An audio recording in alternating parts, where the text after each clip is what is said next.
আজি জীৱনত প্ৰথমবাৰৰ কাৰণে মা আৰু বাবাৰ কাৰণে এটা ধুনীয়া উপহাৰ নিব কাৰণে আহিছো।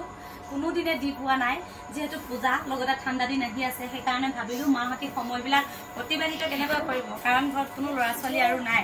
সেইকাৰণে মাৰ কাৰণে আজি এটা কি লাগে মাক বোলে টিভি এটা লাগে।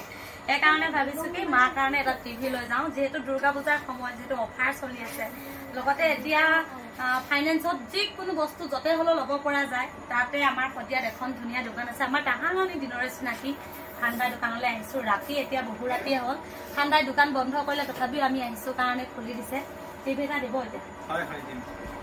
আৰু মই এইটো টিভি ডাইৰেক্ট ল'ম বাৰু, কোনোবাই যদি ফাইনেন্সত লওঁ বুলি কয় পাৰিবনে?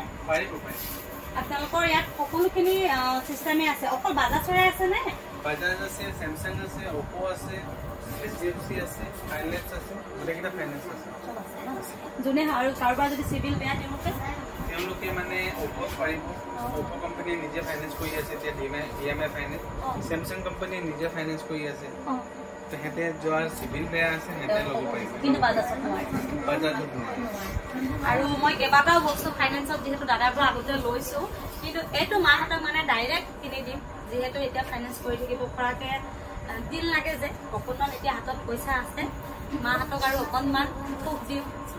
মই কোনোদিনা মাহঁতক ইমান ধুনীয়া এটা উপহাৰ দি নাই পোৱা। দিওঁ কেতিয়াবা পইচা পাতি, কাপোৰ কানি আনি দিওঁ, কিন্তু টিভি এটা আনি দি নাই পোৱা। এতিয়া ৰাতি হলে তহঁতি একো কৰিব নালাগে, ঠাণ্ডা দিনত কম্বল ল'বি আৰু টিভি চাই থাকিবি। ভাল লাগিছে? বৰ ভাল লাগিছে। কিমান ভাল লাগিছে? বহুত ভাল লাগিছে, বহুত ভাল লাগিছে। আৰু মানে সম্পূৰ্ণ ছমাহৰ কাৰণে ৰিচাৰ্জটো ফ্ৰী কৰি দিছে, লগতে আৰু কিবা দিব উপহাৰ এটা মোক দিছে। উপহাৰ যোনে যি লয় তাকো উপহাৰ দিছে, মোবাইলতো দি আছে। মানে প্ৰত্যেকটো বস্তু এতিয়া আপুনি পূজাৰ ওপৰত গিফ্ট পাই আছে, মোক কি দিব? আপোনাকো কিবা এটা সাৰপ্ৰাইজ গিফ্ট আছে। আৰু মোবাইল হওক, ফ্ৰিজ হওক, অন্যান্য যিকোনো বস্তুতে মানে এটা এটা উপহাৰ দিছে। আৰু মই মাৰ কাৰণে টিভিটো লৈছো কাৰণে মোকো উপহাৰ দিব। আৰু এইখন দোকান আছে চাপাখোৱাত, যিহেতু খানৰ দোকান বুলি ক'লে আমাৰ সদিয়াৰ আধাখিনি মানুহে গম পায়, লগতে অফাৰৰ কথা হয়তো গম পোৱা নাছিলে। আৰু আজি ৰাতি দাদাহঁতৰ দোকানলৈ আহিছো কাৰণে অফাৰটোৰ কথা আপোনালোকক জনাই দিছো। ফ্ৰিজ আজি পৰ্যন্ত দেখা নাছিলো, মোতকৈ ওখটো আকৌ ঠাণ্ডাই এখন। এইটো চাওক, বহুত ডাঙৰ এটা ফ্ৰিজ আনিছে, আৰু খুলি আপোনালোকক দেখাই দিছো বাৰু। এইবোৰ খুলিবও যিহেতু নাজানো। এইটো কিমান একদম 50টামান মানুহ থকা ঘৰ হ'ব লাগিব ন?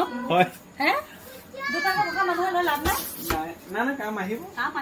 আৰু কিমান ওখ চাওক। এইটোৰ দাম কিমান? 80 টকা। বেয়া হলেও কামত আহিব কাপোৰটো। সঁচা কথা। 80,000 ল'বনে? 75,000 অনলি। তাতো লগতে গিফ্ট আছে, এটা মিক্সাৰ গ্ৰাইণ্ডাৰ ফ্ৰী আছে, লগতে 10,000 অফ। মানে অনলি 65,000 লগত গিফ্ট পাই আছে। 10,000 টকা আপোনালোকে ডাইৰেক্ট কেছ ডিসকাউন্ট, লগতে মিক্সাৰ গ্ৰাইণ্ডাৰ গিফ্ট আছে। এইটো ইনষ্টলমেন্ট ডাউন পেমেন্ট দিব নিশ্চয় ল'ব পাৰিব। এনেকুৱা ডাঙৰ ফ্ৰিজ আজিলৈকে দেখা নাই দেই, জীৱনত প্ৰথমবাৰ দেখিছো। নিজৰ নাই যদিও য'তে ত'তে যিহেতু ঘূৰি ফুৰো, নানান ধৰণৰ বস্তু দেখা পাওঁ, কিন্তু এইটো ফ্ৰিজ দেখা নাছিলো। এইটো বাৰু দেখি পাই থাকো, সেইটো দেখিছো। কেৰেলা ঠাইতে বহুত দেখিছো এনেকুৱা ধৰণৰ, কিন্তু এইটো দেখা নাছিলো। আৰু তেনেহলে এতিয়া তেনেহলে মাহঁতৰ কাৰণে টিভিটো লৈ লওঁ দিয়ক। কোনটো দিব? চিলাই মেচিনো আছে ন? এইটো হেৰি কি কয়, ডাউন পেমেন্ট দি কিনে ল'ব পাৰিবনে? আপোনাৰ বাই আমাৰ ইয়াৰ পৰাই চিলাই মেচিন লৈ যাব। যিহেতু আমাৰ যোন বাই আছে দৰ্জি, দাদাৰ পৰা হেনো লৈ যোৱা। আমি যিকোনো বস্তু যিহেতু ঠাণ্ডাৰ পৰা লওঁ, যিবিলাক আমাৰ সামগ্ৰী আৰু ঠাণ্ডাৰ দোকানত থকা। এইটো চাওক, এয়া ঠাণ্ডা যদি ইমান ধুনীয়া অফাৰ দিছে, ময়ো এটা ল'ম দেই। সঁচাকে ল'ম মই। লৈ ল। এতিয়াও নোৱাৰিম কেলে?